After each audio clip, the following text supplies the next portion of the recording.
So I'm listening to this FM now about this, they were talking about this particular guy. I don't know if you have seen this video. There's this particular guy that said that if, as a woman, do not marry a man from Southeast. You could marry from Southwest and others, but marrying a man from Southeast means that you want to marry an authoritative man. Like, they don't have, like, compassion. They don't even have love. So, and now I think they're not playing it on FM. And this particular FM, they're trying to discuss it. And people were like, oh, he's a lie. Oh, he might be drunk. Oh, he's entitled to his own opinion, which is the truth. But again, I find it funny that people would even argue a thing like that. Why are you arguing? Sometimes before you argue, you need to do your own research, or you need to do your own plus and minus. How do you do that? You know, like, count how many people you know. You know, check their lifestyle. Let's say you count 10 people. And in that 10 people, if 8 people are doing the same thing, then there is the truth. I understand that you don't live with them. You don't know how they treat their woman. But again, if you are from the Igbo land, I would not also blame you, because maybe you were limited with travel, like you haven't traveled.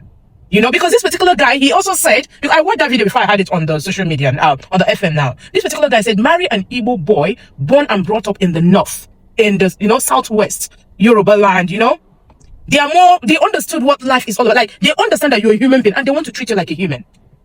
And if sometimes, I don't know, but maybe I would just say you're entitled to your opinion because this is what you know. If you meet people, husband and wife, that a man that was born in the north, and he got married, trust me, that marriage is based on love. That marriage is based on commitment. That marriage is based on mutual respect. If you now meet somebody, majority of a man born in Enugu State, Anambra State, that has never left the shores of these places, or the shores of this country, or the comfort of their home, you understand what authority means.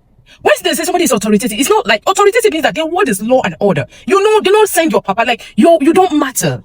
Make it make sense. Let me tell you something. So many women, so many African women, so many married women, their word does not matter. Also, everything you're doing is what your husband says.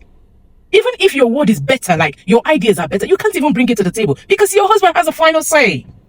And again, sometimes I don't blame this man, because I met this woman who said to me that she does not want to do certain business because she wants to protect her husband's image. That was her word. So many of you, your husband is so dogu or dogu. You don't want to ruin his image by coming on social media and be doing content like me, or be selling okrika, or be doing things because you want to protect his image. Therefore, his word is order. That's the way they feed you 24/7. His word has to be order. If you don't want to do something for yourself, let me tell you something. Even a man born in the north, even if he's feeding you 24/7, he's still, you know, there's this commitment. Because if you ever stays in the north, forget this whole Boko Haram thing, and you know, the north, they understand, you know, they understand love, they understand compassion, they understand that you're a human, they want to treat you right, they have it in them, they're not forcing it. In the east, do you know what, you know, this grandiose behavior, that is what you find in the east. They don't know better. For me, it's not that they're doing it to hurt you. They're just doing it because this is the life they know. This is the life they saw with their dad and mom. They have never seen anything better. So if you ask them, they're just doing something that they grew up with, the thing they know. I've made this video before. If you go to the east, the highest amount of domestic violence is in the east.